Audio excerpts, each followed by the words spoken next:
Bonjour et bienvenue pour ce nouvel épisode du Gavroche Podcast. Aujourd'hui, on reçoit Jessica Sanqui qui travaille entre autres chez Gavroche en tant que coach pour le programme RX+. Donc aujourd'hui, on va parler un petit peu de un peu plus la partie pédagogie, développement technique de l'athlète, les stratégies à mettre en place, les raisons pourquoi c'est intéressant de vouloir essayer d'améliorer sa technique, d'élever son niveau de performance. Et puis on va parler aussi un petit peu de compétition parce que comme vous verrez, elle a un grand passé de compétiteur. Et puis, je pense que déjà, ça fera peut-être pas mal pour Petit contenu, ouais. voilà, je crois que c'est le 8e ou le 9e podcast qu'on fait. Donc, bonjour Jessica. Yes, bonjour Gabriel. Voilà. Bah, ce que je propose, c'est que tu te présentes un petit peu pour les gens qui ne te connaissent pas encore. Mhm. Du coup, donc Jessica Sanqui, j'ai connu le CrossFit depuis 2012. Donc ça fait maintenant 12 ans, un petit peu plus que j'ai démarré cette activité. D'abord en tant qu'athlète et puis ensuite en tant que coach. J'ai un background de gymnastique artistique aussi. Donc c'est ce qui a fait que d'une part j'ai accroché au CrossFit et que d'autre part j'ai pu assez vite entre guillemets m'exprimer là-dedans et en tout cas prendre du plaisir et notamment sur le côté compétition.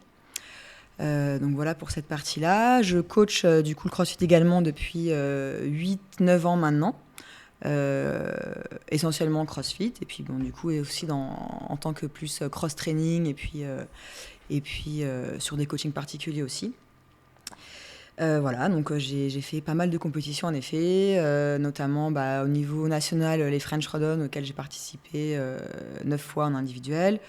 Mes derniers c'était en 2019, donc c'est à peu près la date à laquelle j'ai un petit peu levé le pied en termes d'entraînement et puis de compétition. Des compétitions internationales telles que Wodapalooza par exemple en Floride, les régionales à l'époque, donc, qui sont les semi-finales maintenant, qui ont été modifiées plusieurs fois, mais donc ça c'était 2013, 2014, 2015, 2016.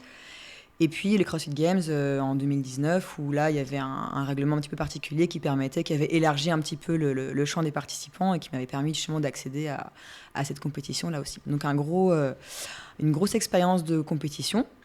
Et puis pareil en gymnastique à l'époque où je faisais aussi pas mal de compétitions, j'étais sur un programme d'horaire aménagé pendant toute ma scolarité collège-lycée. Ouais, donc ça, c'était Voilà. avant de Donc ça c'était commencer le avant de CrossFit. commencer le Ouais, CrossFit, yes. d'accord.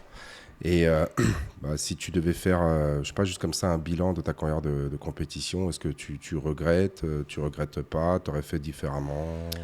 Ou c'était Alors, une belle expérience où tu... alors je regrette pas du tout, c'est effectivement une belle expérience, mais c'est vrai je me considère un petit peu comme avec ceux qui étaient à peu près aux mêmes années que moi, un peu comme des précurseurs en fait. Donc on a un petit peu cassé ou casser les premières briques, casser les premiers murs, et puis on a vraiment un peu expérimenté les différents entraînements. Je referai avec plaisir, peut-être différemment en termes justement d'entraînement, pour pouvoir peut-être accéder à de meilleures performances, etc. Après, j'ai quand même une grande fierté où j'ai fait 0 blessure pendant toute cette période-là d'entraînement. Donc je pense que c'est quand même un signe que l'entraînement était cohérent par rapport voilà, à la vie quotidienne aussi.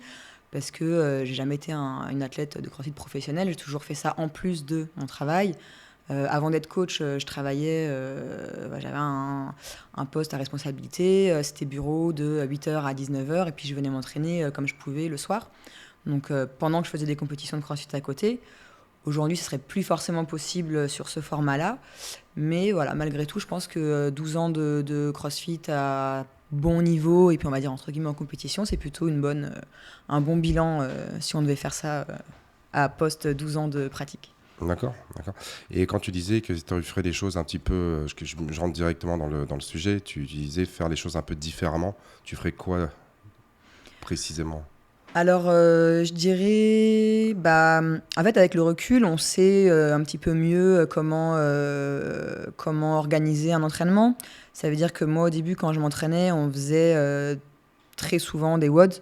Voilà, des WOD où on allait chercher la haute intensité, on cherchait à bouger vite. Ça nous a permis de progresser, enfin, ça m'a permis de progresser assez vite dans différents domaines. Mais finalement, on se rend compte avec l'expérience et puis les années, etc., que c'est bien aussi de prendre le temps de se spécialiser, enfin, entre guillemets, dans certains domaines. Donc c'est important d'inclure des programmes de force, des programmes de gymnastique, mais tout ça tout en maintenant un entraînement cohérent. Et en fait, j'ai vraiment inclus ça dans mon entraînement après 6 ans, 7 ans de pratique. Ouais. Bah, juste une petite précision, c'est quand tu dis WOD, en fait, tu veux dire Metcon. Oui, Metcon, ouais. Non, c'est un abus de langage que beaucoup de Oui. gens font, mais donc du coup, tu sais, lorsqu'on s'entraîne ici, moi j'en avais plein au début, ils me disaient, je leur dis pourquoi tu mets pas plus lourd sur le squat? Ah non, parce que je me réserve pour le WOD. Il a déjà commencé le WOD, c'est une en fait, partie, tu c'est vois. ça. Et en fait, c'est plus le truc, c'est vraiment Le beaucoup de Metcon, Metcon, voilà. ouais. Ouais. Le Mais force time ou l'AMRAP ou le c'est moment ce qui où on met revient l'intensité. souvent. Voilà. Moi, je me souviens de Nico Salo, je crois que c'est en 2019, il avait fait un séminaire où il expliquait justement ça. Il disait, moi, quand j'ai gagné les CrossFit Games en 2009, il disait, je faisais genre 110 au clean and jerk, que j'avais 140 au back squat, et je faisais des metcons du matin au soir, quoi. Ouais, c'est ça. Et en fait, au final, il faisait 2-3 metcons par semaine, à 85% de son enfin, vraiment, il se mettait pas à 100% d'effort, il était à 85% d'effort, et le reste du temps, il faisait de la musculation et du travail Et travail technique, technique, gymnastique et haltérophilie, quoi. Donc c'est un petit peu comme ça que j'ai orienté mon training, on va dire, à partir de 2018, 2017, 2018. Donc finalement les 3 dernières années en compétition, et c'est là où j'ai eu les meilleurs résultats, finalement. Moi, je pense qu'il y a aussi une des raisons, pour connaître un petit peu les gens qui étaient de ton époque, il y en a beaucoup qui se sont blessés. Oui, c'est vrai. Il y en a beaucoup qui se sont blessés. Et je pense que dans ton cas, en fait, c'est pas si tu as eu de la chance, mais étant donné comme tu étais, on va dire, en sport-études, horaire aménagé, gymnastique, tu avais quand même, on va dire, un gros background. Et en gymnastique, on s'entraîne beaucoup. Ouais. Ce qui fait que tu étais cette tolérance à l'effort qui était quand même déjà un plus. Puis tu avais les articulations, tu n'avais pas de problème de mobilité au niveau des épaules, des hanches, du dos, parce que c'est un des fondements de la gymnastique, c'est d'avoir une très bonne mobilité et puis une très bonne stabilité, une bonne aussi, comment dire, conscience du corps dans l'espace. Ouais. Donc du coup, c'était plus facile pour quelqu'un comme toi d'assimiler les techniques. Et je pense que c'est ça qui fait que tu t'es peut-être pas blessé comme d'autres personnes qui ont eu... et puis en même temps, pour nommer personne, t'es pas un gabarit qui fait 1m75. Oui. Ce qui fait que, tu vois ce que je veux dire? Oui, c'est plus le gabarit, entre guillemets, enfin pas passe-partout, mais un peu plus... pour le sport qu'on fait... Oui, vaut mieux avoir cette taille moyenne idéale, quoi. Ouais, t'as plutôt, on va dire, tu sais, genre petite taille, un peu, enfin pour une femme un peu plus trapue, un peu plus costaud, et donc du coup, qui est peut-être plus tolérant au type d'effort que, on va dire, des filles qui font 1m75, qui font 60 kilos, et qui, on va dire, peuvent... se blesser ou autre. Ouais, du coup, parce qu'en fait, ça demande plus d'efforts pour elles pour faire ce genre de choses. Bien sûr. Genre, tu fais 50 deadlifts à, je sais pas, 75 kilos, bah, les leviers sont pas les mêmes, l'effort n'est pas le même, c'est pas au niveau des articulations, notamment de la colonne vertébrale, c'est pas pareil, quoi. Donc, moi, en fait, c'est toujours ce que j'ai essayé d'expliquer aux gens, quoi. Enfin, en fait, au début, dans les années 2012-2015, ceux qui venaient dans ce sport-là, vous n'étiez pas tous égaux, parce que vous n'avez pas tous le même background. C'est clair. Et donc, du coup, mais en fait, très vite, tout le monde a voulu s'entraîner de la même manière. S'entraîner fort, s'entraîner beaucoup. Et ils voulaient faire que de la compétition, en fait. Ouais, c'est ça. Et il n'y avait vraiment pas de... Et c'est ce que moi, je constate aussi, ça amène à la première question. C'est ma première vraie question maintenant, en tant que coach, tu vois, c'est l'évolution des gens qui commencent à s'entraîner. Entre le moment où je découvre, je transpire, je me fais plaisir, je perds du poids, je progresse tous les jours, parce que tout simplement... on s'entraîne, on est régulier. Voilà, on est régulier. Jusqu'au moment où on se dit... là, ça ne fonctionne plus, ou je me suis blessé, ou j'ai envie d'aller plus loin, tu sais. Pour progresser, je me rends compte que ce que je fais aujourd'hui, ce n'est pas suffisant. Ouais, et donc, toi, dans ton expérience de coach, en fait, comment est-ce que tu le constates? Comment est-ce que tu l'accompagnes? Comment est-ce que tu conseilles les gens? Et généralement, ça prend combien de temps pour que les gens comprennent? Parce qu'en fait, dès le départ, quand tu leur dis, je me rends compte, ils ne sont pas ouverts, en fait, ils sont tellement enthousiastes à venir bauder au quotidien, qu'en fait, ils ne t'écoutent pas. En fait, ce qui va déclencher, effectivement, c'est quand les gens vont commencer à atteindre un palier, en fait, où ils vont se dire, bon, voilà, je comprends pas, je viens 3 fois par semaine, 4 fois, enfin, peu importe le nombre de fois, puis ils vont avoir l'impression, à tort ou à raison, que ils progressent plus, ou qu'ils stagnent, ou ils se disent peut-être qu'ils regardent le voisin en se disant, pourquoi lui, il y arrive et pas moi? Effectivement, au début, les gens, ils n'ont pas forcément cette approche-là parce que, comme ils découvrent, ils apprennent les mouvements, donc ils progressent tous les jours. À chaque séance, ils vont s'améliorer parce que les mouvements sont nouveaux, leur corps s'habitue, etc. Après, au bout de, on va dire, 1 an, on va dire qu'on est débutant en CrossFit pendant facilement 18 mois. On peut considérer que quelqu'un est débutant à 18 mois. Je dis, moi, j'ai 18-24 Ensuite, mois voilà, c'est selon ça. les personnes. Et ensuite, de 18 ou 24 à 36, quasiment jusqu'à 3 ans, on va dire qu'on est... c'est plutôt les niveaux, on va dire, intermédiaires. Ils savent un petit peu plus... alors, le niveau débutant, ils découvrent tous les mouvements, donc ils sont en progression constante. Ils vont faire des PR à chaque séance parce que forcément, on améliore un tout petit peu la technique et puis ça va apporter ses fruits immédiatement. Ils apprennent les mouvements, ils construisent les bases. Donc là, ils maîtrisent la mécanique. Il y en a beaucoup qui perdent du poids. Oui, voilà. Donc, il y a plein de choses qui sont plus faciles. C'est un peu le côté euphorique où c'est super, ils sont contents. Donc pour l'instant, ils ne s'intéressent pas forcément à leur performance en termes de sport, mais plutôt à l'effet sur le quotidien, etc. Oui, puis il y a leurs émotions. Ils viennent chercher des émotions. Voilà, ils ont lancé la roue positive du résultat et puis ils sont effectivement là-dedans. Après, voilà, entre 18 et 24 et puis jusqu'à quasiment 3 ans de pratique, on atteint un petit peu le niveau intermédiaire. Et puis on va dire c'est le niveau finalement qu'on retrouve en deuxième en majorité dans les salles, où là les gens ils commencent à un petit peu pouvoir mettre de l'intensité, ils maîtrisent une grande partie des mouvements. Pas forcément les mouvements high skill de gymnastique, mais globalement, les 3/4 des mouvements, ils les connaissent, ils savent à peu près les exécuter. Puis donc là, ils peuvent commencer à s'amuser. Et puis, ils commencent un petit peu à rentrer dans la recherche de performance. Mais ça va être par rapport à son copain de classe, finir avant, faire des scores, etc. Et puis, passer ce moment-là on va dire, de niveau intermédiaire, ils vont commencer un petit peu à stagner. Et puis, finalement, ils ne vont pas forcément trouver justement l'euphorie, etc. Ils vont se trouver un peu dans les mêmes trucs. Peut-être que parfois, le niveau RX qui est inscrit au tableau, ils ne l'ont pas atteint. Les mouvements de high skill gymnastique, ils aimeraient bien les faire, mais ils essaient de faire du butterfly, mais ils se rendent compte que leur keeping n'est pas top. Donc, voilà, ils se retrouvent bloqués un petit peu à certains paliers. Et donc, c'est là où, effectivement, ils vont se dire « qu'est-ce qui se passe ? Je comprends pas, je m'entraîne, je suis régulier, etc. » Et c'est peut-être à ce moment-là où il va y avoir les différents profils, où il y a ceux qui vont se dire « qu'est-ce que je fais pour aller plus loin ? Je veux faire des compétitions, etc. » Il y a des compétitions qui sont aussi, qui existent déjà pour les gens de ce niveau-là. Hein. Des compétitions, il y en a plein, des throwdowns de boxe, peu importe, dans tous les 4 coins de la France, il en existe tous les week-ends. Mais voilà, c'est là où on va avoir cette espèce ça va se scinder. Alors ceux qui vont se dire, ok, de toute façon, moi, le CrossFit, c'est ludique, c'est loisir, et puis ça me convient. Puis il y a ceux qui vont dire, ok, qu'est-ce que je fais pour aller chercher un petit peu plus compétition ou pas compétition, hein. Finalement, c'est juste pour débloquer des mouvements. Donc c'est là où on peut commencer à se poser la question, qu'est-ce qu'on fait pour aller justement passer ce palier-là et retrouver de la motivation ou autre.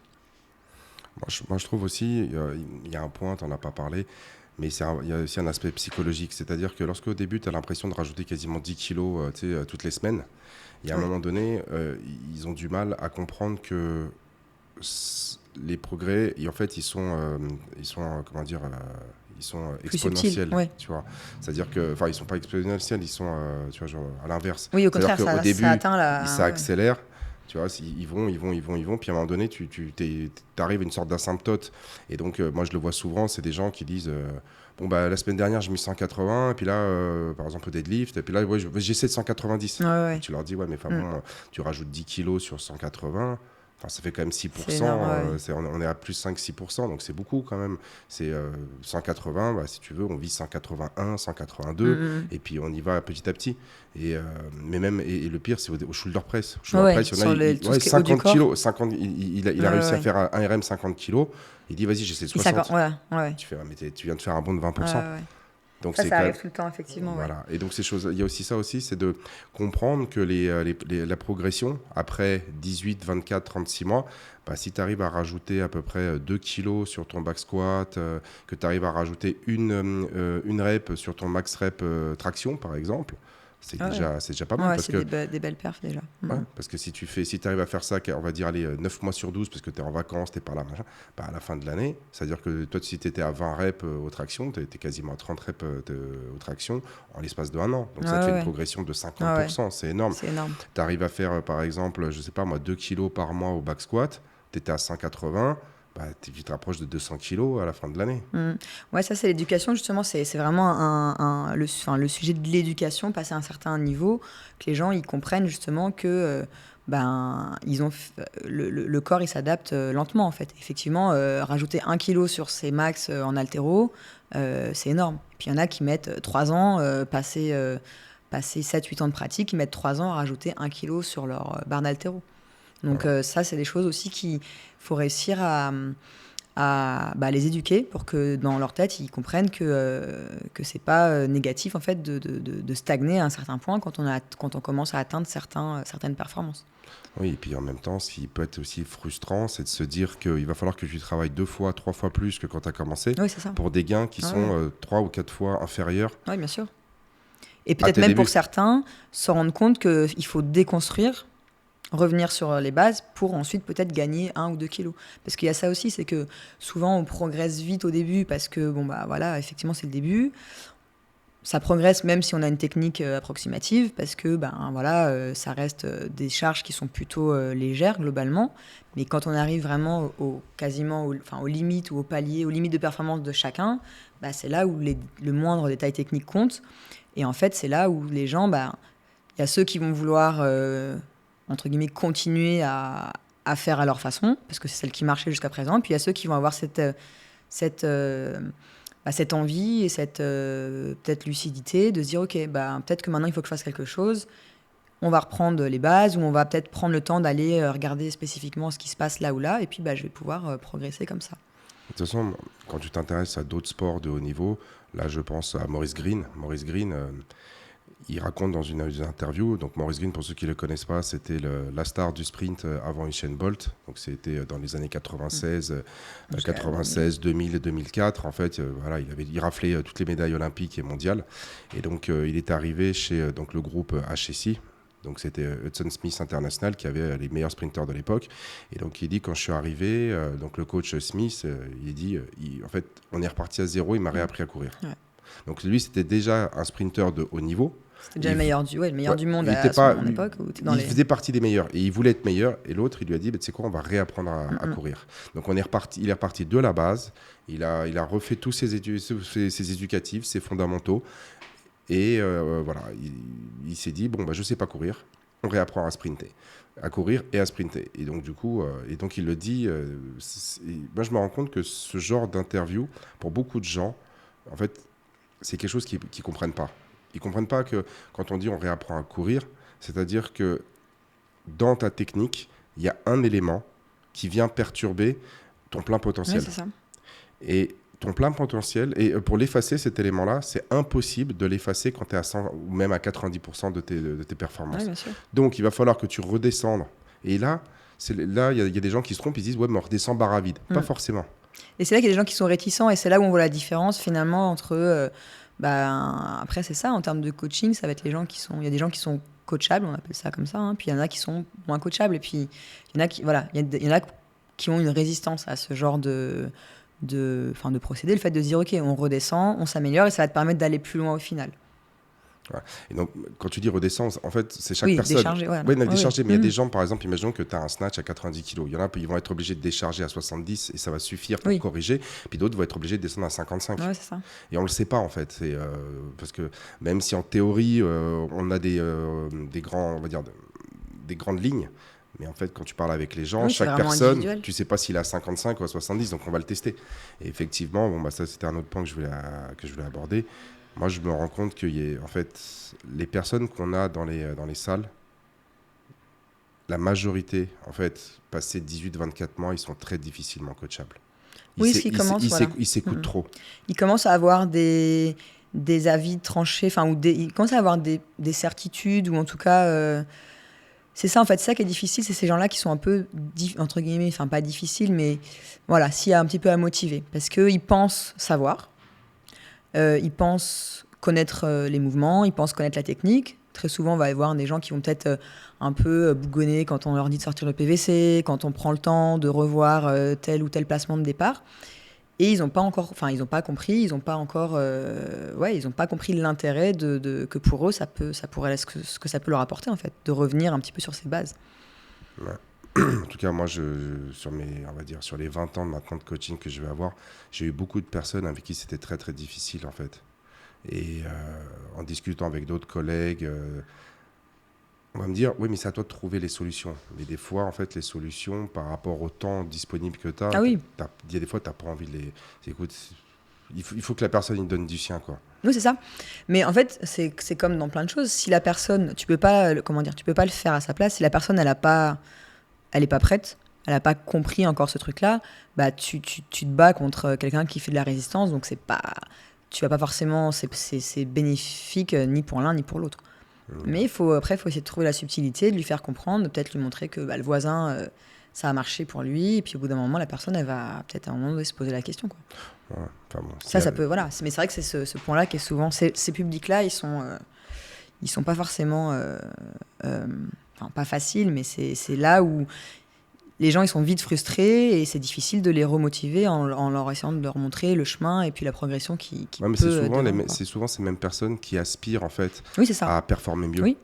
C'est là où c'est un petit peu paradoxal parce qu'il y a des personnes qui arrivent à un certain niveau, ils ont une technique qui est pas extraordinaire, ils ont mais tu vois, c'est plutôt le type de profil qui va dire bon, écoute, moi je viens 2 ou 3 fois par semaine quand je peux.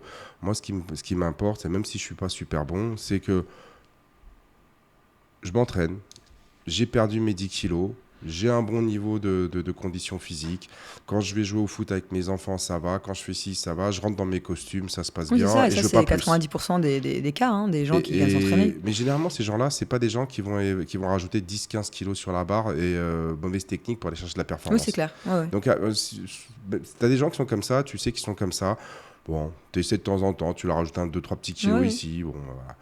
Mais après, c'est souvent des gens qui veulent vraiment, tu sais, performer beaucoup plus. Ouais.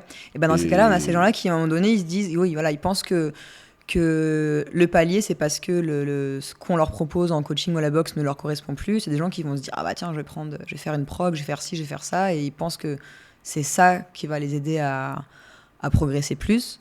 Alors que finalement, c'est pas ça. C'est le fait juste de déconstruire un petit peu, s'éduquer, revenir sur les bases techniques qui vont les aider à faire un palier. Et ces gens-là, quand justement, ils s'embarquent là-dedans et qu'ils se mettent à s'éloigner du groupe, de la classe, et puis de faire des progrès à côté, soit ils se blessent, soit ils progresseront pas plus. Et puis, ouais, moi, j'ai pas trop ce problème-là ici parce que de toute façon, on fait pas d'open gym. Ouais. Un, j'ai pas la place, puis deux, c'est pas dans la mentalité. Voilà. Dans les gens que tu as ici, oui. Tout simplement, on ne même pas de mentalité de la salle, quoi, parce que moi j'estime que si tu viens, c'est pour te faire coacher. Ouais, c'est ça. Voilà, si tu veux faire ta programmation parce que tu estimes que ta programmation elle est plus adaptée à ce dont tu as besoin, tu as plein d'options où tu peux y aller. En plus, ça te coûtait 19 € par mois. Tu peux aller ailleurs et puis tu fais, tu fais ton truc, quoi. C'est clair. Et toi, selon on va dire ton expérience, d'accord, et ton expertise, qu'est-ce qu'il faut en fait pour atteindre le niveau, on va dire dans un premier temps, RX en termes de temps disponible, d'énergie à investir, tu vois ce que je veux dire, en fait, la mentalité à avoir, l'effort à investir et tout ça, quoi. Alors, je pense que il faut pas nécessairement se dire, parce que souvent les gens disent ah bah ouais, mais peu importe, quand ils regardent des gens d'un meilleur niveau qu'eux qui sont en compétition, ils disent ah bah ouais, mais bon, bah eux, peu importe, c'est leur métier ou autre. Ils sont rigoureux au quotidien dans leur entraînement. Ça veut dire que prêter attention aux détails, prêter vraiment attention sur tous les mouvements. Alors après, bien sûr, il faut être régulier, il faut qu'ils s'entraînent. S'ils viennent 2 à 3 par semaine, ils vont mettre beaucoup plus de temps à atteindre un niveau RX. Voilà. Donc maintenant, si des gens aspirent à augmenter leur niveau pour pouvoir accéder à des compétitions, des choses qui vont les motiver, etc., effectivement, il faut être rigoureux à l'entraînement, mais il faut être aussi rigoureux à l'extérieur. Parce qu'encore une fois, ils passent, peut-être s'ils viennent 4-5 fois à la salle dans la semaine, ils passent 4-5 heures ici. Il en reste 164 à côté, sur lesquels il faut aussi qu'ils gèrent. Donc ça veut dire qu'effectivement, il y a un minimum d'organisation. Il faut faire attention un petit peu à son sommeil, il faut faire attention un petit peu plus à manger, sans devenir un hystérique des macros, des calories, et puis etc. Mais c'est un tout, en fait. Encore une fois, c'est un équilibre. On ne peut pas, en 1 heure par jour de training, effacer 23 heures de n'importe quoi. Donc, il faut être en accord, en fait. Il faut vraiment se dire... moi, je le vois, je fais des suivis aussi en individuel, en nutrition. Les gens, ils veulent ce résultat-là. Il faut faire ce travail-là, cet effort-là. Si je veux ce résultat, mais je suis prêt à faire ça comme effort, il y a quelque chose qui ne va pas. Donc, encore une fois, c'est l'éducation, en fait. Les gens... à un moment donné, il faut qu'ils se rendent compte qu'il ne faut pas se trouver des excuses en disant « Ah bah oui, mais moi, j'ai pas ci, j'ai pas ça ». Est-ce que je fais tout ce qui est en mon pouvoir pour atteindre ce que je veux comme objectif ? Oui, ok, bah dans ce cas-là, tu vas y arriver. Non, bah c'est dans ce cas-là, c'est que c'est pas une priorité, c'est pas ton objectif. Et donc, ben, il faut accepter voilà, le niveau qu'on a et puis les résultats qu'on a. Mais c'est vrai que souvent, on voit des gens, ah, mais oui, mais oui, mais est-ce que tu es prêt à faire ça? Ah, bah ouais, mais non. Est-ce que tu es prêt à faire ça? Ah, ouais, mais non, mais moi, je veux peu importe. Ça peut être le sommeil, l'alcool, l'alimentation. Enfin, c'est vraiment un aspect global, en fait. À partir du moment où les gens ils vont commencer à regarder leur training euh, avec un aspect vraiment global, où ils prennent en compte leur récupération, leur alimentation, etc. Là, ils vont pouvoir commencer ils vont passer un palier. Parce que forcément, tout va aller dans le bon sens. D'accord. Et donc la question, moi, ce que je veux dire, c'est même si les gens, ils n'ont pas le potentiel pour être des athlètes élites, est-ce que toi, tu penses que est-ce que cette démarche-là, elle est vraiment bénéfique? Et pourquoi elle est bénéfique, on va dire, pour la majorité des personnes qui s'entraînent? Bah, elle est bénéfique parce que ça leur apporte quand même un équilibre en fait, dans leur vie au quotidien. Donc effectivement, encore une fois, la majorité des gens, ils aspirent pas à être un athlète RX ou élite. Mais finalement, plus ils vont être rigoureux dans leur entraînement, ben, ça va se répercuter dans leur vie quotidienne, ça va se répercuter au travail, ça va se répercuter dans la vie de famille. Et cette routine-là, pour moi, ça reste c'est un cercle vertueux qui s'applique à l'extérieur aussi. Donc, c'est pas uniquement avec un objectif de compétition, mais finalement, cet équilibre, ils vont le trouver à la salle et à l'extérieur. Il faut vraiment qu'ils fassent ce palier-là de se dire, c'est pas organiser sa vie autour de l'entraînement, mais c'est intégrer l'entraînement comme une partie importante de leur quotidien. Ouais, parce que moi, j'ai constaté qu'il y avait vraiment deux types de mentalités, c'est dans les salles, en fonction de est-ce qu'on est dans des grandes villes ou dans des, tu sais, genre Ouais, en province. plus éloigné, ouais. Ouais. J'ai remarqué que dans les villes comme là, ici à Boulogne, à Paris, des choses comme ça, les gens sont beaucoup plus consommateurs. Mais dans le sens, je viens, je consomme, je pars, je me pose pas de questions parce qu'en fait, il y a tellement de choses qui se passent dans leur vie, Oui. entre le travail, toutes les activités on va dire, culturelles ou voire d'autres sports qu'ils puissent faire. Ils viennent, ils font, ils se posent pas trop de questions, ils partent. Oui, c'est ça. Alors que dans les villes de province, ce que j'ai remarqué souvent, la boxe était un véritable lieu de vie. Et donc les gens passaient beaucoup de temps. Et donc le temps qui passait, c'était bénéfique dans le sens où ça les aidait justement à se construire de manière collective.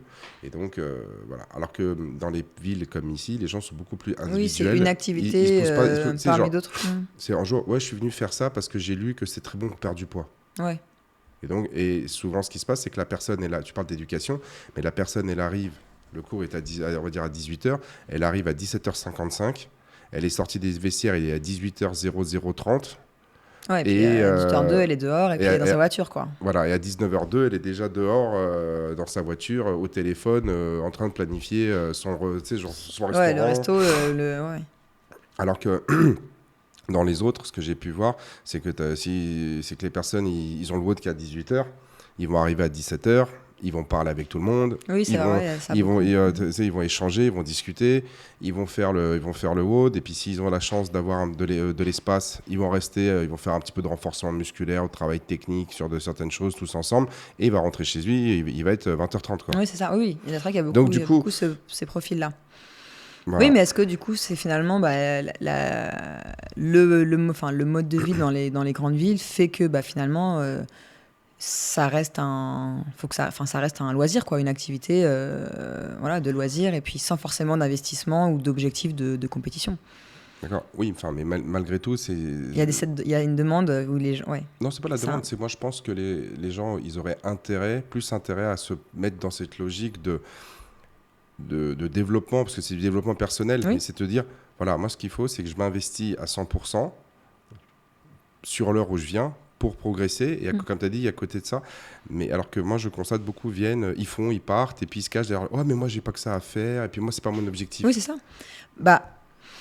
Après, c'est là justement où il faut que ça soit clair. Après, si la personne derrière, elle vient et puis qu'elle est, entre guillemets, elle exprime son mécontentement parce que elle n'a pas maigri ou elle progresse pas, etc. Peut-être que là, effectivement, c'est le moment d'entamer la discussion en se disant, ok, mais est-ce que ton entraînement que tu fais ici, tu t'investis vraiment dedans Auquel cas, on peut regarder ce qui se passe. Mais si effectivement on constate que c'est quelqu'un qui vient juste pour faire parce qu'il faut faire, parce qu'effectivement c'est en vogue, parce qu'ils ont vu qu'il paraît que c'est bien pour se muscler, perdre du poids, etc. Dans ce cas-là, encore une fois, on revient sur Moi, je parlais plus, pas de la personne qui n'avait pas de résultat, je parlais plus de la personne qui a atteint un certain résultat, qui sont contentés et qui ne cherchaient pas à aller plus loin. Ils disaient, ouais, je suis bien ici, j'arrête là. Tu vois. Alors que, de mon point de vue, ces personnes-là, ils auraient intérêt, si tu veux, de pousser... à s'investir un petit peu plus, ouais. Je ne dis pas pour forcément faire de la compétition. Et c'est là aussi, il y a le côté un petit peu... Vraiment, je suis un peu paradoxal sur ce que je dis, mais c'est en fait, dans ma tête, c'est très nuancé. C'est que moi, je trouve que c'est bien de faire la compétition. Parce que la compétition te permet d'atteindre des niveaux d'intensité que tu n'auras pas à l'entraînement. Ouais, ça t'apprend la rigueur aussi. Et puis... Et donc, moi, je ne fais pas la compétition pour la compétition. Je fais la compétition pour le cadre, pour l'entraînement, en fait, qu'elle va me donner pour améliorer la rigueur, le niveau d'intensité et pouvoir progresser plus. Donc en fait, j'utilise la compétition comme une sorte de super entraînement. Oui, c'est plus qualitatif finalement. Ton entraînement dans un optique de compétition, il va être forcément plus ciblé, plus qualitatif qu'un entraînement où tu viens juste te défouler pendant 1 heure. Tu vois, par exemple, on va prendre Fran. Toi, tu dis, ouais, il faut répéter Fran régulièrement pour voir l'évolution de ta condition physique. Bon, là, c'est sur 2 mouvements, c'est une filière énergétique bien précise. OK. Mais toi, tu arrives, en fait, ton niveau de motivation influe beaucoup sur ta performance. Oui, bien sûr. Ouais. Donc, si toi, tu arrives, on va dire, un lundi, que tu n'es pas trop, tu sais, je sais pas, tu as été malade le dimanche, et puis, bon, tu te sens pas bien, tu vas pas te mettre à 100%. Oui, c'est sûr. Et puis, tu vas arriver, il va faire genre 22 degrés, l'humidité au top, tu es bien, tu as bien dormi, et puis là, en fait, ces conditions-là ne sont pas du tout les mêmes. Et donc, du coup, comment dire, comparer un Fran où tu étais un petit peu fatigué et un Fran où tu étais en super forme, c'est pas un bon reflet de ta condition physique. Alors que si tu te mets dans une logique de compétition, normalement, la compétition, si t'es pas bien, tu la fais pas. Mais en fait, les résultats en compétition sont un bien meilleur indicateur de ta condition physique. Oui, aussi. Que bien sûr, comparer 2 résultats sur 2 WOD, oui. Tu vois ? Et donc, c'est... Oui, le côté personnel, le côté psychologique, il joue beaucoup dans les performances au quotidien, quoi. C'est sûr qu'on ne se compare pas d'une journée à une autre sur un résultat, mais... Et en fait, moi, c'est pour ça que j'encourage les gens à faire de la compétition. Même, tu sais, tu parlais de petites compétitions et tout ça. Moi, je trouve que c'est bien de le faire pour ça, parce que tu te mets dans un état un peu second. Oui, puis ça donne du sens aussi à leur entraînement, quelque part, parce que s'entraîner... Alors, après, ça, c'est... Moi, perso, j'ai pratiqué du sport quand j'étais plus jeune, et je faisais de la compétition aussi. Donc, il y a j'ai cette culture-là, entre guillemets. Et c'est vrai qu'il y a beaucoup de gens qui ne l'ont pas.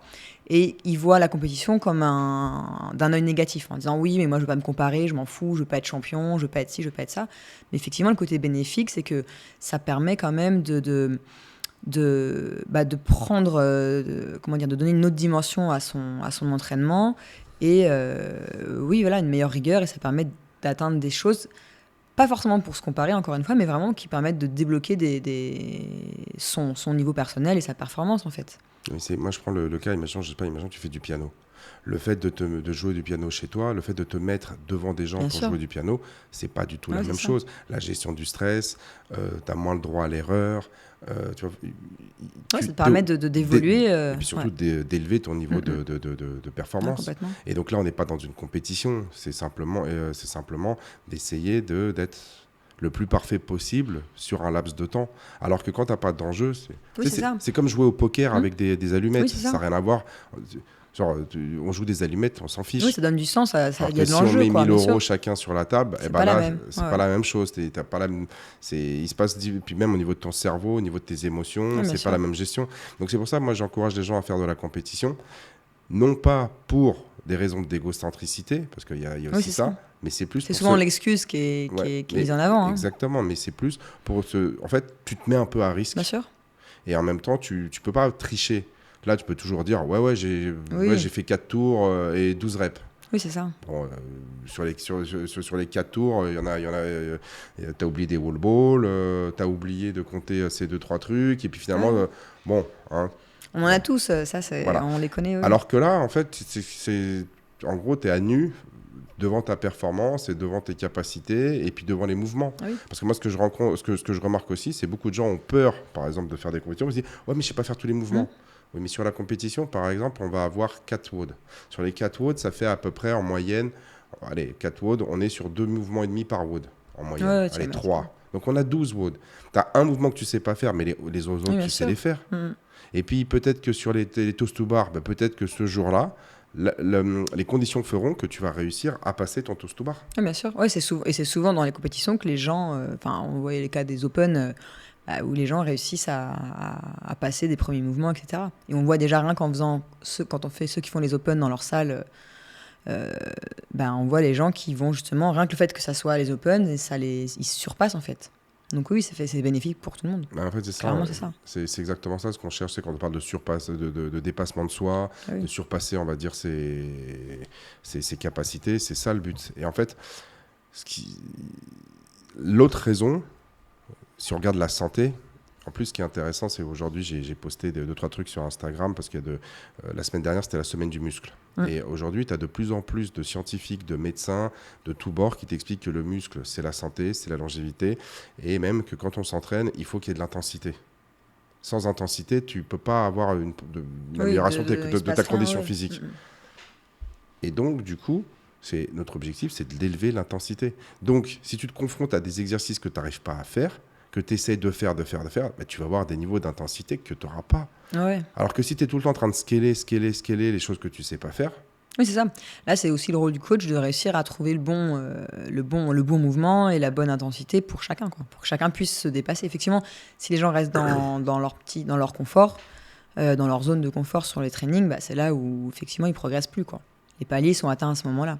Il faut réussir à dépasser justement ces paliers, ces limites de confort pour permettre pour progresser, atteindre un autre niveau et puis avancer un petit peu, quoi. Ouais, et puis en fait des fois c'est comme tu dis, sortir de ces zones d'inconfort, c'est pas forcément dans la dureté de l'entraînement, c'est peut-être justement revoir les fondamentaux, refaire les mouvements, tu sais, tous les petits mouvements qui te permettent de décomposer un mouvement puis après de le recompenser correctement. C'est de par exemple passer 1 heure à faire du holo et du arc parce qu'en fait c'est quelque chose que tu n'avais pas intégré. C'est ce qu'on a fait au début, tu vois, au début du programme RX+, là c'est ce qu'on a fait, on a passé beaucoup de temps sur les bases de gym avant d'arriver sur des mouvements plus avancés, quoi. Mais on a vraiment repris les bases, le holo au sol, à la barre avec un PVC, etc. et puis ça a permis de débloquer certains mouvements, certaines choses, quoi. Ouais, puis après, il y a une autre chose, et bon là, je dis ça, mais encore une fois, j'essaie d'être dans de la critique objective et constructive, c'est que il y a de plus en plus de personnes qui arrivent sur ces pratiques-là avec des expériences personnelles assez faibles. Et donc, on a beaucoup de coachs qui ont beaucoup d'enthousiasme, qui ont peut-être beaucoup de qualités humaines en termes de contact, d'accompagnement, d'encouragement, mais qui sont... Oui, démunis en termes d'outils et déjà, ils savent pas, d'expérience, quoi. Ils savent pas. Ouais, et puis déjà, ils ont pas l'œil. Oui, c'est clair. Enfin, aujourd'hui, tu as énormément de personnes qui deviennent coach après même pas 1 an de pratique. Ah oui, c'est sûr. Ça, oui, et de plus en plus. Et moi, je le sais, il y a de plus en plus, on va dire, d'écoles qui embauchent des formateurs qui ont moins de 2 ans d'expérience du terrain. Donc, ces gens-là, c'est très difficile avec aussi peu d'expérience, d'accord, d'être capable d'avoir vu beaucoup de situations, d'avoir pris du recul sur sa pratique pour pouvoir la transmettre à des gens et de les orienter dans les bonnes directions, on va dire, en termes de comment je gère une séance, qu'est-ce que je regarde, quelle est la priorité, qu'est-ce genre de choses. Et donc, du coup, tu as des personnes qui vont arriver, qui vont, comme tu disais, vont être capables de faire 20 tractions keeping pull-up, mais ils ont un keeping, mais parce qu'ils sont très forts des bras. Le gars, c'est un ancien judoka, ou je sais pas, donc il a des bras super puissants, donc il arrive à balancer 20 tractions. Mais quand il faut passer sur des butterfly pour se relâcher, pour pas crisper et d'être capable d'en faire 50. Ouais, ou même passer juste de keeping pull-up à un bar muscle-up, par exemple, il va manquer quelque chose. Et là, il va falloir revenir... Et effectivement, aussi avoir l'œil et les bases. En fait, c'est qu'effectivement, il faut un minimum de pratique. On va dire que pour apprendre... En fait, plus le niveau de la personne évolue, plus l'œil du coach et l'expertise du coach, elle va être importante, en fait. Parce que justement, au début... on peut apprendre, entre guillemets, à un débutant un mouvement de manière un petit peu plus globale, avec un PVC, sur un mouvement d'haltéro, etc. Parce que au début, la priorité, on s'en fiche d'être sur les pointes des pieds, on s'en fiche de... voilà, on va peut-être apprendre progressivement. Et puis, plus le niveau augmente, plus l'œil et puis la précision du coach, elle est importante parce que c'est ça qui va permettre d'avancer. Ouais, je comprends ce que tu dis, mais je ne suis pas totalement d'accord sur parce qu'en fait... ça t'oblige à revenir en arrière sur des mouvements. La problématique, c'est que souvent, c'est que les débutants, on leur met des coachs qui sont plus débutants. Alors que oui, alors c'est pas ça que je disais, mais oui. Mais c'est ce qui se passe. Mais ton niveau d'exigence, il s'adapte en fait, effectivement, en fonction du profil de l'athlète. Oui. C'est vrai qu'il y a des choses qui sont... En fait, si tu veux, c'est qu'il y a des fondamentaux qui doivent être inculqués dès le début. S'ils ne sont pas là... Oui, c'est clair. Derrière, ils ne peuvent pas avancer. Tu vois, par exemple, je te prends le cas des toast to bar. Il y a plein de gens qui font des toast to bar, mais ils n'arrivent pas à kipper. Pourquoi ? Parce qu'en fait, ils ont suffisamment de force au niveau des bras et des abdos pour pouvoir faire des... Mais le problème, c'est que comme ils ont pas de press back... Oui, ils n'arrivent pas à enchaîner les mouvements. Ils n'arrivent pas à les enchaîner. Et donc, du coup, moi, sur des gens qui... Donc, qu'est-ce qui se passe ? Souvent, ces gens vont dire, tu sais quoi, tu te fais des knee raises. Moi, je déteste les knee raises. Donc, moi, ce que je vais leur dire, je fais, écoute, moi, ce que je veux, c'est que tu me fais un press back et on va imaginons que les pieds ne doivent pas toucher la barre où il y a tes mains, mais imaginons que c'est en mode comme limbo, là, tu as une barre, tu sais, comme si tu avais une haie d'athlétisme qui était à 1 mètre de toi. Et en fait, ton objectif, c'est que tu dois venir toucher avec les pieds une barre qui est en dessous de tes hanches. D'accord, mais tu dois être en press back. C'est-à-dire que quand tu touches, tu es en press back, holo, tu vois, je veux dire, arc, holo, engagé, press back. Et les pieds, je te rejoins entièrement là-dessus. Et c'est là ce qui est dommage. Mais après, il y a aussi la problématique de ressources. C'est-à-dire que souvent, c'est que les meilleurs coachs, ils vont pouvoir vendre leur expertise à des gens qui ont compris qu'ils avaient besoin d'expertise très avancée. Coach, Et aujourd'hui, commercialement, c'est pour ça que je te dis, je comprends ce que tu veux dire, mais d'un autre côté, il y a la problématique commerciale, c'est que toi, quand tu débutes, en fait, tu sais pas si le mec il est bon, il est pas tout ce que tu veux t'amuser. Tu peux lui dire n'importe quoi, mais la problématique, c'est que si les fondamentaux sont mal enseignés au départ, il y a un moment donné, il va falloir revenir au départ.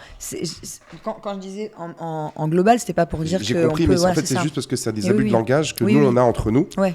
Mais du coup, pour des gens qui ne sont pas spécialistes, des fois, c'est bien de préciser et d'éviter de faire... C'est comme, tu sais, quand tu dis « Ouais, non, mais là, en fait, c'est l'acide lactique. Le gars, il est blindé d'acide lactique. Donc, du coup, l'acide lactique, en fait, tout le monde le dit. Et d'ailleurs, il y a des gens qui se battent pour dire « Non, c'est pas l'acide lactique. » Oui, on sait que c'est pas l'acide lactique. Oui, on sait bien que c'est pas les lactates qui causent ça. C'est l'acidose. Mais quand tu as un niveau d'acide lactique ou de lactate très élevé, souvent... En face, tu as une acidose qui est hyper élevée. Et le problème, c'est l'acidose. Donc, ce sont des abus de langage. C'est comme quand tu dis les lombaires. Ça n'existe pas, les muscles lombaires. C'est ça. C'est ta région. Je muscle mes lombaires. Ça n'existe pas. Voilà. Tout ça, c'est des abus de langage. Mais moi, il y a un moment donné, c'est quand on parle entre professionnels, ou bien qu'on parle des gens, moi, j'aime bien dire préciser pour qu'on soit d'accord sur le truc. Parce que sinon, en fait, les gens, ils répètent, mais ils ne comprennent pas ce qu'il y a derrière. Ça. Mais c'est comme le scaling. Enfin, là, l'exemple que tu donnais pour les toast to bar en disant on fait knee raise. Ça, c'est une erreur. Le but, l'objectif du scaling, c'est pas de donner un mouvement résiduel facile à la personne pour lui dire ok, bon bah tiens, fais ça, tu feras ça, ça sera très bien. C'est lui donner un mouvement qui le challenge et qui lui permet de faire mieux la fois d'après et de progresser. Et ça, c'est effectivement une des erreurs ou des choses qu'on voit le plus souvent chez les coachs non expérimentés ou qui n'ont pas forcément l'œil à viser. Ils vont donner un mouvement de remplacement en disant oh là là, lui ou elle, il ne sait pas faire ça, bon bah il fait ça, ça ira très bien. Sauf qu'il faut savoir identifier, observer la personne, identifier le mouvement et lui donner le mouvement, le scaling qui va lui permettre de progresser. On se rend compte qu'il ne fait pas de press back, ok, on lui donne une cible avec son dos à atteindre, avec parce ses que épaules. Sur knee-raise, tu dois faire le press back. Oui. Voilà. Il y en a plein qui font des knee-raise. Il y en a qui font juste des levées de genoux. Enfin, ils font rien de plus. Voilà, c'est pas que s'en fiche, mais ça ne va pas lui permettre d'évoluer de manière positive. Ça ne va pas leur permettre d'aller faire le toast to bar. Donc ça, c'est un des exemples les plus flagrants où les gens, ça devient des champions de knee raise. Non, mais ils vont faire des toast to bar, mais ils n'arrivent pas à kipper. Oui, voilà. Ouais. Donc oui, sur ça on est d'accord. C'est comme par exemple, on prend un autre, moi j'ai toujours été contre l'utilisation d'élastiques pour les tractions. Oui, il y a ça, toutes les écoles aussi. Si tu n'es pas capable de faire on va dire 5, 6, 10 tractions strictes, tu n'as pas à kipper. Oui, tu ne passes pas en keeping pull-up ou tu fais pas... Tu peux apprendre la mécanique du keeping, mais tu ne vas pas chercher des keeping pull-up derrière. Donc, soit le scale, c'est de faire par exemple 20 keeping. Oui, c'est ça. D'accord. Ou alors l'idée, c'est de dire, tu sais quoi, tu me fais 3 stricts. Voilà. c'est ça. Par exemple, eux, ils ont 20 keeping pull-up. Toi, tu me fais 3 scripts où tu vas faire 2 secondes pour monter, 2 secondes pour descendre. Ouais, c'est ça. En fait, il faut que tu vas. Ce qui est important, c'est que les gens, ils varient. Enfin, voilà, les options qu'ils utilisent, elles varient. Et ça permet de les faire progresser. Si on fait tout le temps la même chose, ils vont rester tout le temps au même stade. Après, tu as aussi. Donc là encore, tu peux avoir deux choses. Tu peux avoir le coach qui manque d'expérience et qui dit bon, ok, on fait knee raise. Et puis, tu as aussi les gens, pour le coup, là, on revient un petit peu sur le sujet juste avant, où ils vont se conforter dans ce mouvement-là et ils vont dire ok, c'est bien, moi je fais knee raise, c'est bon, hop, je fais ça. Et puis, je sais que je vais aller vite, je sais que je vais bien avancer sur le WOD et puis je me mets pas en difficulté. Donc, c'est trouver la bonne balance entre les deux. C'est assez difficile à faire dans beaucoup de cas parce qu'il ne faut pas oublier qu'on est dans une... Tu vois, quand tu as fait de la gymnastique, tu avais un coach. Et en fait, c'était lui qui décidait si tu faisais les compétitions, c'est tout ça. Là, on est dans une relation commerciale. Et donc, du coup, d'une certaine manière, c'est le coaché. Il a des fois un pouvoir... S'il y a une résistance, on ne peut pas tout le temps aller... Et en fait, il faut que les gens comprennent que ils ne payent pas pour devenir membre d'une salle. En fait, ils payent pour du coaching. Pour être coaché. Mais s'ils sont résistants au coaching, ça pose un problème. Ça pose un problème, parce que le coach, du coup, il perd la patience et il perd la motivation pour le coacher. Ça. Et ce qui risque de se passer, c'est que la personne ne va pas progresser. Et après, on va dire, oh, il est mauvais ce coach. Peut-être, mais est-ce que tu as vraiment essayé d'appliquer ce qui t'a conseillé? Est-ce que tu as vraiment écouté quand il t'a dit de peut-être scaler ce mouvement-là, de mettre peut-être plus lourd sur ce mouvement-là, de peut-être essayer de mettre plus d'efforts? Oui, c'est ça. Non. Mais ces phénomènes de résistance, on les voit justement très souvent dans ceux dont on parlait, qui arrivent entre 24 et 36 mois de pratique et qui commencent à justement arriver à ces paliers-là et à ces blocages. Parce que leur focus, je pense qu'il est trop sur la performance. Performance immédiate où ils vont voir tout de suite, ils veulent un résultat immédiat. Voilà. Et ils sont pas dans la logique de se dire, ok, que dois-je faire pour corriger les facteurs qui limitent ma performance? Tu vois ce que je veux dire? C'est ça, ouais. C'est-à-dire que... on essaie d'identifier la source du problème, enfin si on peut appeler ça un problème, la source du problème technique et puis on le corrige, quoi. Tout simplement, ouais. Si toi, tu devais aujourd'hui élaborer si tu veux, la semaine parfaite, si tu veux, de l'adhérent type, on va dire, c'est une fille ou un garçon, on va dire, je sais pas moi, aux alentours de 30 ans, d'accord, qui veut atteindre un niveau RX, voire RX+, mais qui, à côté de ça, et ça il va pas, je veux dire, il travaille, il a un peu, enfin, tu vois, je veux dire, c'est le Parisien moyen. Ouais. D'accord. Toi, tu lui recommanderais, on va dire, combien de séances par semaine, des séances de... En gros, tu lui demandes, fais-moi un programme. Tu lui proposerais quoi en termes de structure, de durée, d'intensité, de répartition, de nombre de WOD, de la force, de la technique, ce genre de choses? Globalement, comme on disait par rapport au début, là, si tu me demandais s'il y a quelque chose que je voulais changer par rapport à mon training, effectivement, venir à la salle 5 fois par semaine et se faire un WOD, se prendre un Metcon et se prendre un bus 5 fois par semaine, c'est pas ce qui va les amener vers le palier supérieur. Donc effectivement, ça va être l'intensité. Je pense que quand on parle d'intensité sur un Metcon, ça va être 3 fois par semaine maximum, ok. Et à côté de ça, 1 à 2 fois, ça va dépendre justement des dispos, mais justement de l'investissement. Encore une fois, faut mettre ses objectifs en accord avec son organisation. Où là, ça va être du travail spécifique de force, d'haltéro, de gymnastique à plus basse intensité, mais qui permet aussi justement de travailler sur ces fameux blocages, ces fameux points techniques de base, et qui vont permettre de progresser sur le long terme. Donc effectivement, le schéma 5 WOD, WODer du lundi au vendredi à fond, se mettre dans le mal à chaque fois, et puis ça, au bout d'un moment, ça convient à ceux qui veulent juste passer 1 heure par-ci par-là, et puis merci, au revoir, comme tu disais tout à l'heure. Par contre, c'est pas ça qui va te permettre d'atteindre le niveau RX, un niveau de compétition. Il faut vraiment voir ce recul d'intensité et passer du temps spécifiquement. Donc, pour les WOD, 1 heure suffit. Pour la partie spécifique, ça peut être des séances plus ciblées qui vont être 1h30, 2 heures pour pouvoir justement prendre le temps de passer sur les détails, de s'échauffer correctement, de regarder spécifiquement ce qu'on a besoin de bosser et puis d'avancer. En fait, c'est ce qu'on fait lorsqu'on propose les séances de RX+, parce qu'elles durent quand même 2 heures. Voilà, c'est exactement ce qu'on fait sur les séances de RX+. où je leur mets, enfin on fait pas de WOD, on fait jamais de WOD. Voilà, c'est simple, de Metcon. C'est du spécifique. Donc malgré ça, ils font des séances où ils travaillent bien, ils sortent de là, ils ont donné, ils sortent de là, ils sont rincés, mais ils ne sont pas donnés sur un Metcon de 12-15 minutes. Voilà, on a fait de l'haltéro, on a fait du renfo, on a fait de la gymnastique, on a discuté des points et ils ont pris conscience de certaines fautes qu'ils faisaient ou des choses qui les empêchaient de progresser. Ça peut être de la mobilité, ça peut être... j'ai des exemples de personnes qui ont énormément de force, qui sont là sur ces séances et qui bloquent sur des mouvements, par exemple d'haltérophilie, de jeté, tout simplement parce que ils n'ont pas des bons placements, ils n'ont pas une bonne ouverture d'épaule. Et des exercices de renforcement accessoires qu'on fait sur les épaules leur permettent d'améliorer ça, par exemple, d'améliorer un keeping au bar parce qu'ils arrivent à avoir une meilleure ouverture d'épaule. Et c'est des petits détails. Mais si tu es resté à faire des WOD 5 fois par semaine et à continuer de faire ce qu'ils ont l'habitude de faire, ça ne les aura peut-être pas forcément permis d'en arriver là où ils sont arrivés aujourd'hui. Donc le bénéfice, il est clairement là-dessus, quoi. Ouais. Mais après, malheureusement, quand je reviens, il faut prendre du temps. Ça demande un investissement, que ce soit du temps, que ce soit financier, que ce soit même aussi, comme tu dis, au niveau de leur ego. Peut-être accepter, on va dire, de se remettre dans une position d'apprenant et d'écouter et d'appliquer surtout les remarques et les critiques qu'on leur fait. Et aussi, ce qui est intéressant quand on fait du RX+, moi j'essaye aussi d'expliquer ça à certaines personnes parce que la problématique, lorsque tu as une programmation unique dans un espace comme le mien, tu ne peux pas mettre 12 cours en même temps. C'est compliqué. Ouais. Mais on peut être proactif au niveau de l'entraînement quand on a compris ce qu'on fait. Par exemple, si on annonce un 5x5 en back squat, rien ne t'empêche de faire un front squat si tu sais que ton problématique, c'est la position front squat. Oui.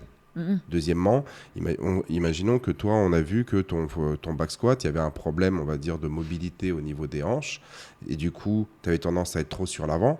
Rien ne t'empêche de venir peut-être 5-10 minutes avant, ou bien même, tu vois, pour te faire tes petites mobilisations articulaires. Oui, tu sais que tu as ça au programme. Sur le 5x5, on demande de faire 80%.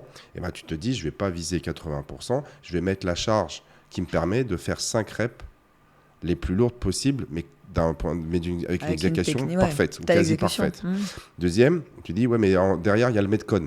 Rien ne t'empêche d'aborder le Metcon comme tu as fait aujourd'hui sur les intervalles. C'est-à-dire que, peu importe, imaginons qu'on doit faire toast to bar et wall ball. OK ? Rien ne t'empêche de te dire, maintenant, je vais essayer de me mettre une stratégie, le pace, et je vais essayer de tenir, par exemple, les 5 tours comme ça. C'est-à-dire que les 5 tours, je vais me dire, OK, il y a 40 wall ball, 20 toast to bar. D'accord ? Le truc, on a un time cap à, 15-20 minutes. Déjà, je me dis, je vais viser, par exemple, 24 minutes, mais je vais me dire, je vais essayer de faire 20 wall ball, 10 toast to bar, 10 toast to bar, et je vais essayer de mettre dans une logique, par exemple, ça, il faut que je le rentre en moins d'1 minute 30, et ça, je dois le rentrer en 1 minute. Ouais, donc, je dois me débrouiller pour faire mon tour en 2,30. J'ai 15 secondes pour boire un peu d'eau, mettre de la magnésie et repartir. Et là, du coup, je suis pas à 100% de ce que je suis capable de faire, mais je me dis, j'essaye de tenir ça et de ne pas être essoufflé. Et donc, du coup, même si on n'est pas dans un format RX+, à chaque fois, ce qu'on va apprendre, tout ça, on peut l'intégrer et se dire, moi, je m'en fiche d'avoir mon nom le plus haut possible sur le leaderboard, mais de travailler sur le... C'est ce qu'on leur apprend un petit peu sur le RX+. C'est vraiment apprendre à se connaître. C'est-à-dire que toutes les parties de travail qu'on fait, les exercices, à chaque fois, je leur dis, je dis, moi, c'est pas la performance qui m'intéresse, c'est... Je veux que vous soyez capable de dire combien de reps vous allez faire, combien de reps vous êtes capable de répéter. Je veux qu'il y ait cette connaissance, cet apprentissage de soi. Et c'est ce qui vous permet de passer des paliers, en fait. Là, j'avais un exemple sur un Metcon où ils avaient 4 tours. Je dis, OK, moi, je m'en fiche du temps que tu fais sur le premier tour. Ce qui m'intéresse, c'est qu'à la fin des 4 tours, tu aies été capable de préparer une stratégie, de dire, OK, voilà, il y a des toast to bar. Effectivement, si on prend l'exemple de toast to bar, c'est des séries de 20. Je sais que mon max, c'est 10. eh ben, je veux pas que tu fasses 10 toast to bar au premier tour. Je veux que tu aies cette conscience-là et que cette connaissance, cette maturité, de dire, OK, je sais que mon max, c'est 10, donc si j'ai 5 tours avec 20 toast to bar, je vais faire des séries de 5 ou 6. Parce que 10, c'est mon max. Si je fais 10 au premier tour, je vais être cramé et je vais finir les 3 tours en les faisant un par un. Et aujourd'hui, les gens qui démarraient quand ils sont arrivés au Rex Plus, ils avaient un petit peu cette optique-là en disant, OK, le Metcon démarre, il y a 20 toast to bar, j'y vais à fond, je fais ma série de max, et puis après, je suis un peu en mode survie. Là, aujourd'hui, ils vont avoir un peu ce recul-là en se disant, OK, vraiment appréhender l'entraînement, le Metcon différemment. Et ça leur permet au final, au global, d'avoir une meilleure performance que ce qu'ils auraient fait sans avoir cette connaissance-là sur eux-mêmes, quoi.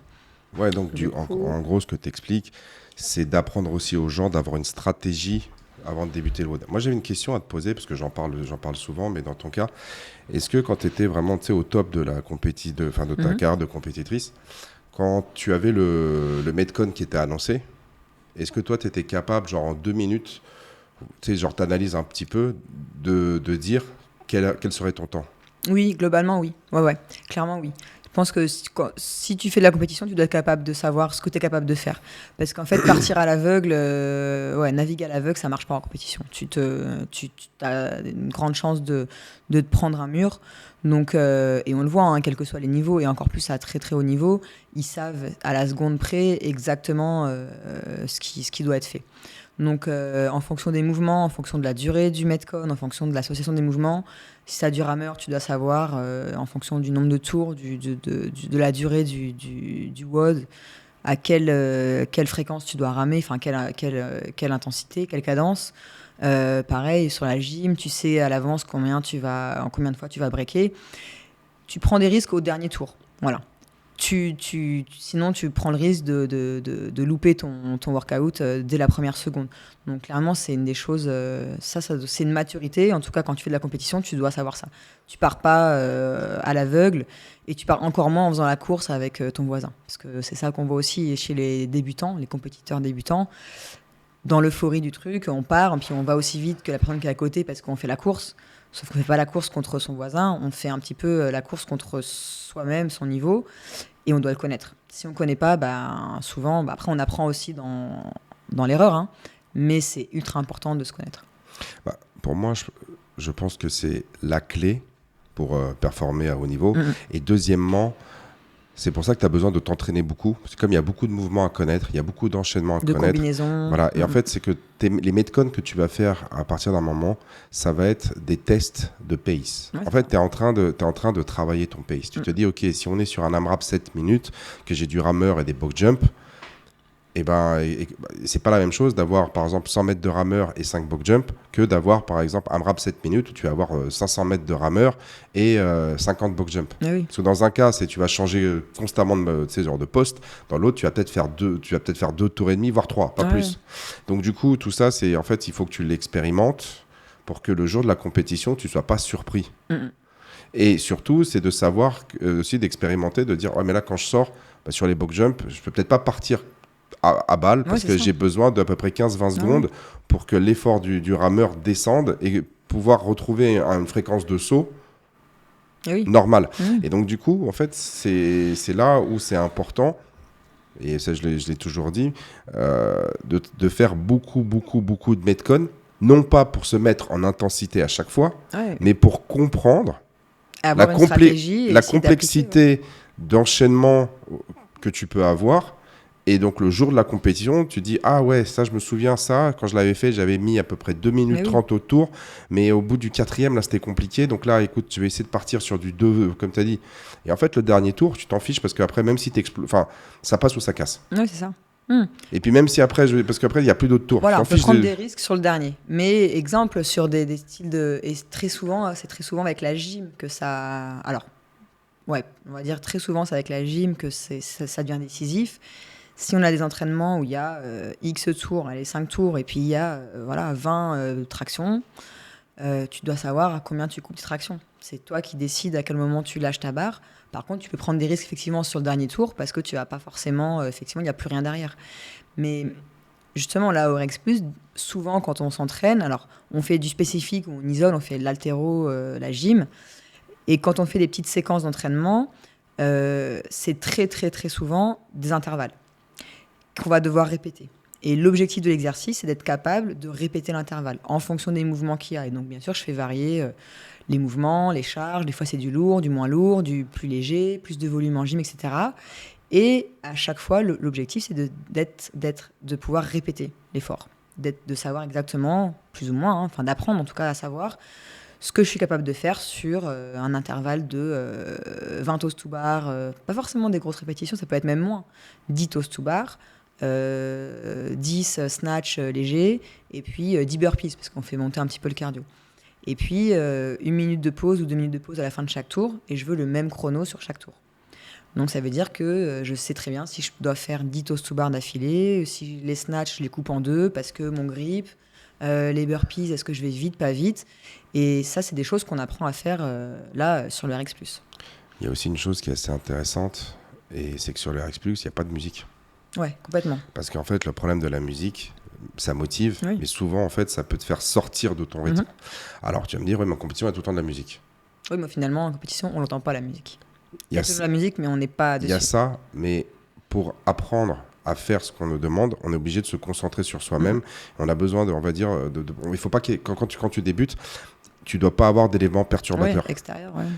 Une fois que tu le maîtrises, tu mets la musique, mais tu ne l'écoutes pas, la musique. Tu l'entends plus, voilà, c'est ça. En fait, tu ne te focalises pas sur la musique. Ouais. C'est que tu te focalises sur ta respiration, sur ton rythme. Ton mouvement, ton rythme. Mouvement, en fait, ça devient musical. Par exemple, lorsque toi, tu vas avoir, je sais pas moi, en barbell cycling, en fait, c'est comme si c'était de la musique, c'est le bruit de la barre. Tu as tendance à faire clac, ouais, c'est clac, ça donne un tempo. Tac, clac, et en fait, tu gardes ton rythme, bien sûr. En fait, c'est comme si tu étais un batteur. Ouais, c'est ça. Quand tu vas être, par exemple, sur les toes to bar, tu vas avoir, c'est ce moment où tu sens que tu as les maniques qui viennent grincer contre la barre. Et le moment où tu vas relancer ton et le moment où tu as les pieds qui vont venir taper la barre. Et en fait, toi, ça va faire... Ouais, c'est ça, tu vas être ton... Ah, ouais. C'est pareil pour les burpees, burpees over the bar, tes mains, tes pieds, ton petit pas, ton petit saut, toujours le même, réussir à... tu vois, l'exercice qu'on a fait aujourd'hui, ils ont fait 10 fois 500 mètres de rameur, 1 minute de pause, il n'y a pas de musique, faut quand même se le faire sans musique, mais il n'y a pas une personne qui m'a dit, on peut avoir de la musique. Chose que parfois en classe, on peut entendre en disant, voilà. Donc c'est ce truc-là où finalement, ils étaient vraiment focus, ils ont réussi à être bien focus sur leur performance. Mais c'est l'exigence en fait. Si tu veux progresser, c'est qu'à un moment donné, tu dois te concentrer sur ce que tu fais. On n'est pas là pour brûler des calories. Oui, c'est ça. Et en fait, nous, souvent, la musique était introduite dans les cours de fitness parce que les gens, ils n'aimaient pas ça. Oui, c'est ça. Donc, on essayait pour faire oublier l'effort et oublier... donc, du coup, on essayait de rendre l'environnement le plus agréable possible. Et on essayait limite d'être en transe. C'est diversion pour... voilà. On essaye de chercher un état de transe qui va faire que tu vas oublier la douleur et que tu vas aller au bout de l'effort. Le problème, c'est que si tu fais ça 5 fois par jour, 2 fois par jour, enfin 2 fois par jour pendant 5 jours, ton corps il t'explose. T'explose. Alors, et donc du coup, là, nous, ce qu'on veut, c'est on veut être capable de se concentrer sur tous ces détails-là qu'on a dit. On s'entraîne en pleine conscience sur tous les mouvements. À chaque fois, il y a un détail, il y a un point de focus particulier. On prend le temps de regarder les autres. Comprendre ce qu'on fait, puis ce qu'on fait de mal, puis ce qu'il faut faire pour que ça soit mieux. Il y a vraiment ce truc d'éducation, ce sujet d'éducation dont on parlait tout à l'heure, où ça permet aux pratiquants d'acquérir une maturité et vraiment de passer des paliers en fait. Parce qu'il y a une autre problématique auquel les gens sont peut-être pas sensibles, mais lorsque tu es dans ma position, c'est que nous, en plus, on est à Paris, on a beaucoup de gens qui déménagent, tu vois, tous les ans. Oui, les gens sont... Donc du coup, c'est que toi, tu vas avoir dans une même séance, genre à 19h, des personnes qui ont 48 mois, 60 mois de pratique, avec des gens qui ont commencé il y a 3 semaines. Si les gens qui ont commencé à 3 semaines, je leur mets pas la musique à fond, que je leur mets pas, on va dire, un gros metcon où fun, à la fin, il sait plus comment il s'appelle, il rentre pas par terre, en fait, j'ai du mal à les fidéliser. Oui, ils vont pas revenir, ça n'a pas leur voilà. Et de l'autre côté, des fois, tu vas avoir les gens qui ont un peu plus de pratique. Eux, ça serait bénéfique de leur mettre plus de travail technique. Mais c'est difficile de trouver cet équilibre-là. Nous, on l'a testé plein, mais on continue à le tester, mais on voit bien que les débutants, sur tout l'aspect trop technique, Oui, tu les perds Ouais, ça les aussi, intéresse quoi. pas. Ouais, c'est Ça les intéresse, mais pas beaucoup. Ouais. Et donc là, qu'est-ce qui se passe? Le focus, il est perdu. Les gens, ils commencent à parler, à rigoler, à se raconter des blagues. Et en fait, ils ne sont pas aussi impliqués dans la séance que lorsque tu vas voir 7, 8, 10, 12 personnes qui sont là vraiment pour Le même avancer. objectif, ouais. Qui ont le même objectif, quoi. Et donc, c'est pour ça que moi, j'ai essayé de le mettre auparavant. J'ai réessayé, j'ai essayé de le mettre plusieurs fois. Et cette année, on l'a mis. Bon, ça a eu le succès que ça a eu. J'avais espéré qu'on aurait plus de monde. Mais bon, on a quand même une douzaine de personnes qui étaient là. Qui étaient très assidus. Et donc, en fait, moi, ce que j'invite, c'est toutes ces personnes-là qui ont envie d'aller plus loin. Je suis en train de réfléchir sur le format qu'on pourrait proposer sur la prochaine saison pour peut-être l'avoir 2 fois par semaine. Mais bon, après, c'est des problèmes de logistique à organiser. Mais moi, je reste persuadé que ce travail-là, un peu plus, enfin, pas un peu plus, beaucoup plus qualitatif, où on prend le temps, où le focus n'est pas sur l'effort, mais sur la qualité du mouvement. L'exécution, la qualité, ouais. En fait, c'est la clé pour avancer, quoi. Pour débloquer des paliers et avancer sur des mouvements, c'est sûr. C'est sûr. Voilà. Bon, quelque chose à ajouter sur le sujet? Bah non, c'est vrai que moi je pense que je vous invite à échanger avec justement les personnes qui ont suivi le programme et puis à voir leur ressenti. Après, là, on a fait deux saisons, c'est ça, hein, on avait démarré en septembre, janvier, puis un février, juin. Ce qu'ils en retirent après tout ça, quoi, sur les bénéfices. Et puis surtout, c'est quand même un plaisir de se retrouver ensemble. Il y a vraiment ce côté-là où il y a un groupe qui avance, il y a cet objectif commun et c'est vraiment... faudrait, je pense, le retour d'expérience peut être intéressant à écouter. Ouais, et il y a beaucoup de gens, je sais, qui étaient un petit peu réticents au fait de sacrifier des samedis ou voire des dimanches, mais malheureusement, compte tenu... Oui, du programme déjà, des gens, salle, ils travaillent. Mais les gens, ils travaillent. Puis il y aura le planning, bien sûr. C'est compliqué c'est forcément sur des moments de dispo. Il faut que tu aies le temps de prendre le temps. Ah oui. Et les jours où les gens ont le temps de prendre le temps, c'est samedi et dimanche. C'est le week-end, quoi. Ouais. C'est difficile de venir, si tu veux, genre tu viens de te taper 1 heure de scooter, 1 heure de scooter, tu arrives à 19h et là... même dans le rush de la semaine, parce que c'est le lendemain qui arrive, quoi. Donc, c'est ça. Voilà. Quelle que soit l'heure. Et donc, malheureusement, moi, je pense que c'est le mettre sur d'autres jours que le samedi ou le dimanche, c'est compliqué parce qu'on a besoin de prendre le temps, parce que ça nécessite du temps, quoi. C'est le moment où les gens ils sont déconnectés de leur quotidien. Et puis, on n'est pas à 5 minutes près, quoi. Ah ouais, c'est ça. Voilà. C'est qu'on finisse à 16h ou à 16h05, on n'est pas, ou qu'on finisse à 15h55. Oui, c'est ça, exactement. Il y a ce truc-là qui enlève le côté speed. J'ai rendez-vous, c'est le soir, il faut aller faire à manger, il faut ceci, cela. Donc du coup, je comprends. À suivre, à voir, ouais. Non, mais ce que je veux dire, c'est que je comprends qu'il y a des gens qui se disent, moi, j'ai pas envie de sacrifier mes samedis. Mais la question, c'est si vraiment vous voulez progresser, vous voulez vraiment passer un palier. On peut le mettre le mercredi, par exemple, de 14h à 16h. On veut dire, je suis pas disponible. Mais de 19 à 21, ça marche pas. Oui. Puis même, il y a trop de monde. Le soir, Puis c'est l'heure de fréquentation de la salle aussi. C'est pas forcément le bon créneau pour ta salle, enfin pour n'importe quelle salle. Après peut-être d'imaginer un 20-22 heures. Encore une fois, le 20-22 heures, c'est-à-dire que tu finis à 22 heures, tu es chez toi, il est 23 heures. Et est-ce qu'on fait de la qualité en semaine sur ces horaires-là, sachant que la journée... Alors que le samedi et le dimanche, normalement, le vendredi, si tu t'es couché, tu t'es levé à 9h30, tu as pris ton petit déjéner. Tu t'es reposé relativement bien. Et après ta séance, tu peux aller, tu peux rentrer chez toi, manger, te coucher et te reposer, quoi. C'est ça, oui. Moi, personnellement, sur le split idéal, je pense que vraiment, si vraiment tu veux progresser, quand tu travaimes, mais le créneau du week-end, il est idéal. En fait, le samedi, dimanche, c'est matin et après-midi. Mais il faut prendre le temps. Voilà. Et après, tu as le vendredi et le lundi, c'est des journées de récupération. C'est comme si tu fais une double séance le samedi et une double séance le dimanche. Lundi, récup, et le vendredi. Donc, du coup, en gros, on s'entraîne mardi, mercredi, jeudi. Et on fait double séance le samedi, double samedi. Et puis un week-end sur 3-4, il est off, comme ça te permet de récupérer. Et puis de profiter un petit peu aussi, bien sûr. Non, mais c'est si tu as envie de progresser. Oui, c'est ça. Oui. Je dis pas que c'est ce qu'il faut faire, mais si tu as envie de progresser, pour moi, si tu habites dans une ville comme Paris, que tu as l'emploi du temps que la plupart des gens ils ont ici, En fait, c'est la solution la plus adaptée. La semaine, de toute façon, personne n'a le temps de se poser. Quand on regarde, Non. ça court tout le temps. Comme tu dis, voilà, à 19h02, on est déjà dehors, on a déjà le téléphone, on a, peu importe, les courses, les enfants, voilà, la vie quotidienne. Hein, donc, Mais déjà, même si on ne peut pas faire une double séance, mais si on peut faire par exemple 2 séances le samedi après-midi de 14h à 16h, en fait, c'est le matin, tu te prépares, tu viens, tu fais, et même si c'est pas une double séance, même si à ça, tu prends les 2 heures là, c'est déjà énorme. Ouais. Et bon, voilà, mais je vais voir, peut-être qu'on peut imaginer le mercredi de 14 à 16h, parce qu'il y a pas mal de gens, tu sais, qui sont le télétravail, le choses comme ça. Et puis ça peut être un créneau qui peut être intéressant, quoi. Ouais.